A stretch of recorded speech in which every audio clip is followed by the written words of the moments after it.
Il y a un truc que je voulais te demander. Oui. C'est que j'ai bien compris qu'il faut lâcher les émotions, dès qu'elles montent, on les laisse sortir. Oui. Mais ce que j'avais compris, c'est que après, une fois qu'on l'a lâché, on peut passer à autre chose. Et moi, il y en a une en particulier, c'est tout ce qui a lien à l'abandon, au manque d'amour de ma mère. J'ai l'impression que je n'en vois pas le bout. C'est chaque fois qu'il y a voilà, quelqu'un que je devais voir et puis qui finalement fait d'autres projets, on ne peut pas se voir, et pouf, je repars là-dedans et je ne comprends pas pourquoi je n'arrive pas à en sortir. Pourquoi tu ne vas pas au bout? Moi, j'ai l'impression d'aller au bout à chaque fois. Oui. Mais ça revient. Et à chaque fois qu'il y a une situation, ça recommence. Oui. C'est-à-dire que quand je dis tu ne vas pas au bout, c'est que tu ne vas pas au bout de l'émotion. À chaque fois, tu lâches ce qui est disponible à ce moment-là en fonction des ressources que tu as.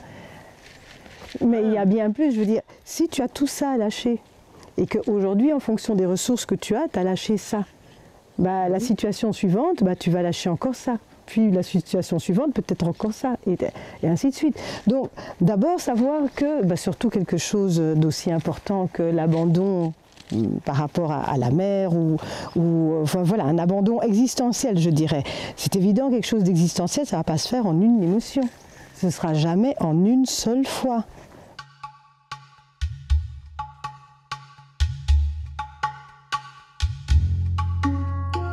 Quand on a une émotion, surtout quand c'est des gros un peu archaïques, primaires, il faut y retourner plusieurs fois en fonction des ressources qu'on a à chaque fois. Ah oui, c'est pas qu'on peut, c'est que c'est comme ça que ça va se passer. Oui, ça va pas se faire en une fois.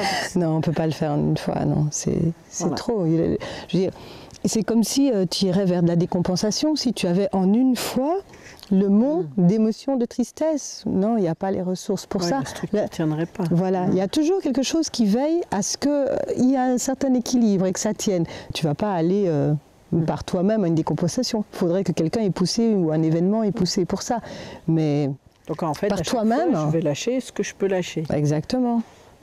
Et en même temps, ce que je ne comprends pas, c'est qu'au dernier stage, tu m'as dit d'arrêter, que je m'enfermais dans cette tristesse, que je m'y accrochais, que c'était toujours la même chose. Alors, je n'arrive pas à faire le lien entre les deux. Là. Oui. Alors, c'est vrai qu'il faut comprendre le processus. C'est que il faut contacter l'émotion. Alors, c'est déjà tout un travail de d'abord ressentir, parce qu'en général, dans une première partie de sa vie, et puis pour survivre, pour exister, l'enfant, qu'est-ce qu'il fait? Il refoule cette tristesse-là. Donc, après, lorsqu'on commence son chemin de développement personnel, c'est tout un chemin de commencer à ressentir. Ensuite, c'est tout un chemin d'accepter que oui, il y a de l'émotion, et de s'autoriser à l'exprimer. On n'est pas une société où, c'est bien vu. Ça, je vois bien la tendance immédiatement à refouler. Dès qu'il y a une émotion qui monte, mon premier réflexe, c'est de verrouiller, parce que ça ne se fait pas de montrer aux autres ça ne se fait pas. Ouais, exactement. Et puis il y a une certaine image, l'image de soi, et puis l'image de la société. Donc il y a déjà ça. Donc déjà il faut avoir déjà fait tout ce travail-là pour ne plus confondre ça, juste se rendre compte que c'est lié au vivant. Et que c'est quelque chose qui cherche à se réparer. Donc il faut déjà être en paix avec ça, c'est tout un chemin. Donc tout ça, c'est déjà fait chez toi. Ensuite, tu as commencé à lâcher les émotions et tu as eu au fur et à mesure, chaque fois, toutes les étapes auxquelles tu pouvais accéder pour chaque fois aller plus bas. Et puis à un moment donné, tu arrives à l'endroit qui est, je dirais, le maximum de profondeur où tu peux aller aujourd'hui en termes de maximum d'intensité. Et à cet endroit où tu es arrivé, chaque fois maintenant que tu as une émotion qui est liée à un événement, une situation ou autre, c'est celle-là que tu sortes et tu la relâches une fois, deux fois, trois fois, tu ne vas pas plus bas. Donc je veux dire que si tu avais ça à lâcher, tu es arrivé là et tu continues à lâcher ça. Parce qu'à un moment donné, ça devient du connu pour toi. Le cerveau, il va vers le connu. Tout ce qui est inconnu, c'est danger. Et là, tu arrives à un endroit où ça, c'est du connu. Ça, c'est l'endroit où, oui, moi, je fais du développement personnel, je peux lâcher mes émotions. Là, à cet endroit-là, je fige de nouveau. C'est-à-dire que je vais tenir ça comme chantage. Imagine que c'est l'enfant qui pleure et qui utilise ça comme chantage affectif sur maman. Maman, tu vois comme à quel point je souffre et j'ai mal. Et comme tu le répètes tout le temps, le danger, c'est que au niveau du cerveau, ça devient un circuit neuronal connu, c'est-à-dire que c'est par là que va passer, ce sera le circuit préférentiel par lequel, où ton cerveau va t'amener dès que tu vas rencontrer ce type d'émotion-là, parce que c'est du connu. Et comme le cerveau va vers le connu, ben, il va continuer à répéter ça. Donc en fait, c'est devenu rassurant. C'est devenu rassurant, exactement. Ce qui est aberrant, parce que c'est pas confortable du tout. Ah, c'est pas confortable, mais c'est très rassurant. Et voilà, c'est exactement. Donc ça, c'est le piège. Mais comment tu fais d'abord pour t'apercevoir que tu es bloqué là, et surtout comment tu fais pour l'étape suivante? Oui. Alors, comment tu fais pour dire quoi, que j'ai pas les ressources?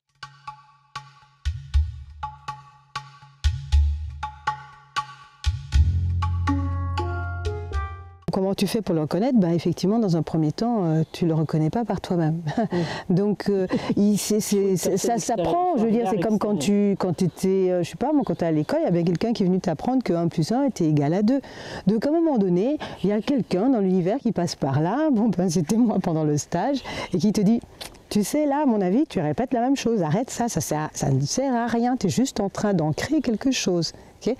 Après, parce que je te l'ai dit, les autres fois, tu pourras te remettre en cause toi-même. Okay? Mais là, j'ai été l'élément qui est venu te dire, bah, et si tu te remettais en cause? Ça va?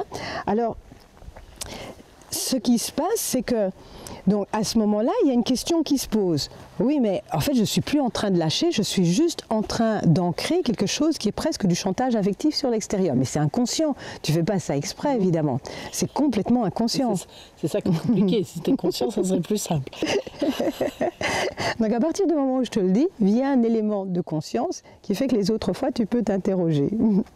Alors, ben oui, et alors te rendre compte, mais est-ce que je reste là ou bien est-ce que je peux aller plus loin? Alors comment est-ce que je fais pour aller plus loin?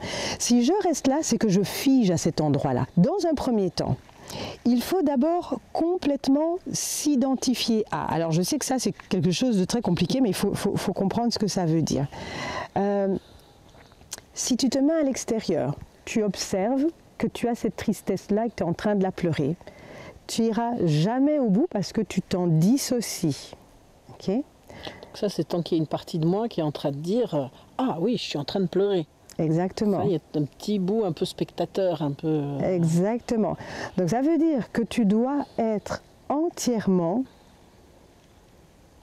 cet enfant-là qui est en train de pleurer. Tu es l'enfant. Tu n'es pas en train d'observer l'enfant, tu es la personne qui est là en train de pleurer à ce moment-là. Okay? Donc là, tu n'as plus du tout de conscience adulte qui est en train de dire « Ah bah oui, voilà, je suis en train de faire ceci, de faire cela, etc. » qui est en train de faire un bilan de la situation. Bah, si tu es en train de faire un bilan, d'analyser ce que tu fais, etc., forcément, tu es dissocié de la situation. Donc, tu n'es pas en train de laisser vivre cette partie de toi qui est entièrement en train, qui est dans une détresse totale. Donc, il faut la laisser, sa déception et sa tristesse, prendre toute la place. Et c'est de ça qu'on a peur, c'est ça qu'on n'ose pas faire. Et donc, on se tient toujours à distance. Donc, tu es entièrement dans cette part de toi qui a cette tristesse-là, et parce que tu es entièrement ça, alors cette tristesse s'écoule. Mais tout le piège, il est là, il faut la laisser s'écouler. Si tu es à distance, d'abord tu n'auras jamais la totalité de cette tristesse, et en plus, tu risques fort d'analyser en te disant « Ah mais non, non, non, là j'ai peur, là j'arrête à tel ou tel endroit ». Si tu es entièrement elle n'est plus en train d'analyser. C'est comme si tu as une rivière et sur la rivière tu mets un barrage. Ben, si tu es entièrement la rivière elle continue à s'écouler. Tu ne mets pas de barrage. La rivière, elle continue à s'écouler. Et lorsqu'elle... C'est un abandon total. C'est la différence entre abandonner ou analyser. Ouais. Okay? Donc c'est un abandon à cette tristesse. Tu acceptes qu'elle est ce qu'elle est. Tu n'es pas en train de la juger, tu n'es pas en train de l'observer. Tu as juste, en fait, il y a de l'amour dans cette situation. Dans l'autre cas, il y a une analyse. Et parce que ça s'écoule, c'est exactement la différence de je m'accroche à l'émotion. Or, dans le premier cas, dans la tentative de chantage là, dont je parle, de rester tourné en rond, c'est j'ai contacté cette émotion, je m'accroche à elle, et du coup, la rivière ne peut plus s'écouler, je fais un barrage et ce n'est que ça qui va tout le temps s'exprimer, s'exprimer, s'exprimer. Et comme pour le cerveau, ça va devenir du connu, ben je vais continuer à exprimer ce barrage-là. Je ne laisse pas s'écouler. Donc en même temps, il faut complètement s'identifier, en même temps, il ne faut pas s'accrocher à ce à quoi je suis identifiée à ce moment-là. C'est vraiment une question d'abandon. Et l'abandon, c'est pas facile. On n'est pas une société qui nous apprend l'abandon, ni une société de contrôle permanent. Donc ça va y aller par test et erreur. Il y a des tas de fois où je crois que je suis dans l'abandon, puis je me rends compte que je ne suis pas dans l'abandon. Je suis juste en train de contrôler, en train d'analyser, en train d'observer. Mais je suis convaincue, au nom de ce que je ressens à l'intérieur, que je suis dans l'abandon. Ça n'a rien à voir. En fait, en t'entendant, j'ai l'impression que c'est comme si c'était devenu chez moi une sorte de réflexe. C'est-à-dire, il y a une situation où là, il va falloir aller vers l'autre. Oui. Et ça, je sais que, ah oui, ça c'est quelque chose qui me fait pleurer. Donc, Oui. ouf, je sors le pattern, Voilà. je vais pleurer. Voilà. Comme si c'était devenu Oui. une manière de fonctionner. Oui, c'est presque pavlovien. Oui, presque. Il y a ce côté, ok, ah oui, telle consigne, telle situation, donc pouf, c'est ça que je vais mettre en place. Oui, oui, tout Au à lieu fait. d'être vraiment en connexion avec ce qui se passe là. Oui, être en connexion, accepter que c'est ça, ça veut dire le laisser prendre toute sa place, s'abandonner à ce qui se passe pour que ça puisse s'écouler jusqu'au bout. Mais ça, non seulement c'est un acte d'abandon, mais c'est un acte d'amour phénoménal. Je veux dire, il y a que l'amour qui accepte ce qui est. Le reste le retient, le juge, le met dans une catégorie. C'est une différence phénoménale.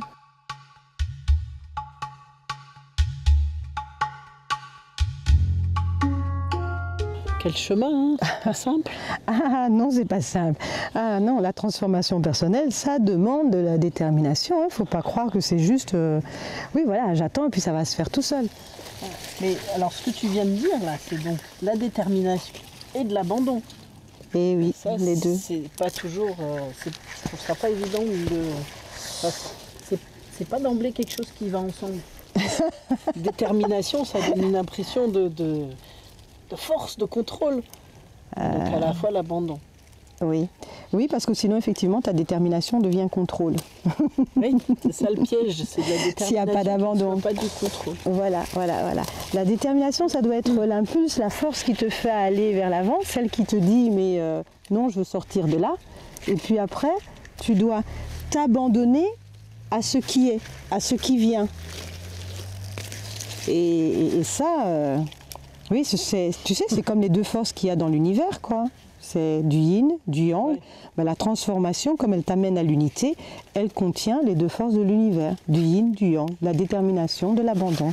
C'est tout un apprentissage de savoir gérer les deux. Ben oui, mais c'est là qu'il faut se dire, mais de nouveau de la même manière où il y a plein de choses que tu as dû apprendre à l'école, la transformation personnelle, c'est aussi un apprentissage.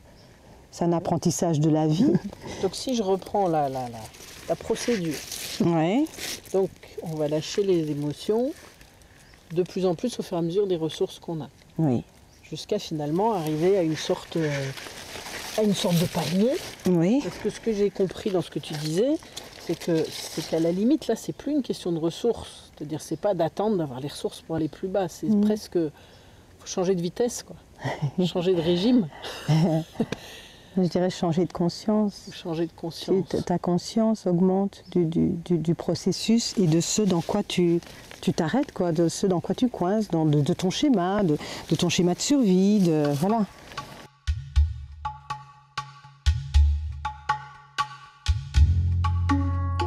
Si je garde pas même une petite once de contrôle, je me souviens d'une fois dans un stage où, en descendant dans l'émotion, j'avais l'impression de descendre dans un puits et puis j'avais une main qui tenait un filin de sécurité. Oui.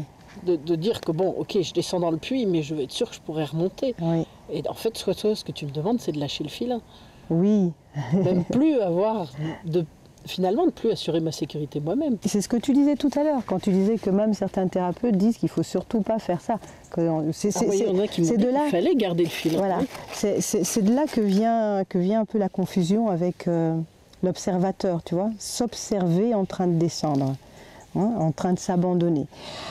Alors oui, il y a une confiance. Alors on peut l'expliquer de tas de manières. Hein. On peut dire, en fait, il faut d'abord avoir développé suffisamment d'identité pour que ce soit cette identité que j'ai récupérée. Tu vois, cette identité est comme un phare. Pendant que je suis en train de m'abandonner, de descendre et de me laisser fondre dans ma tristesse, la laisser s'écouler, pendant que je fais ça, c'est comme si l'identité, qui je suis, je l'ai suffisamment expérimentée dans toutes les ressources que j'ai déjà eues, des fois précédentes, d'avoir lâché les tristesses.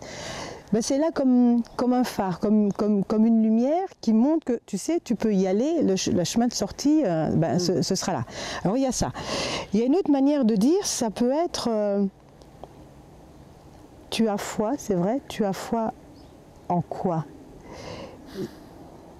Il faut se rendre compte que, voilà, on est là, on s'identifie à ce qu'on est en train de traverser, et puis, pendant qu'on s'identifie à ça, on ne s'y accroche pas.